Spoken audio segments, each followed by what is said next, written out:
Mare Island Naval Shipyard sits on a narrow spit of land just across the Napa River from Vallejo. At first glance flying over, it's pretty much the same as any other Navy base, with an assortment of ships sitting at the docks. But Mare Island is unique. It's the oldest Navy base on the West Coast, and it dates back to 1854 when it first went into operation.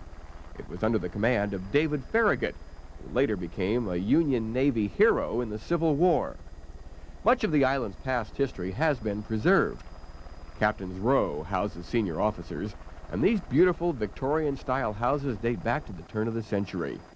Many of the older buildings had to be demolished and rebuilt after an earthquake in 1896. And another old building is St. Peter's Chapel. It is the oldest Navy chapel on the West Coast, and it was built in 1901. Now, although this is a state-of-the-art facility, some of the old shop buildings dating back to the late 18 and early 1900s still stand alongside their modern counterparts.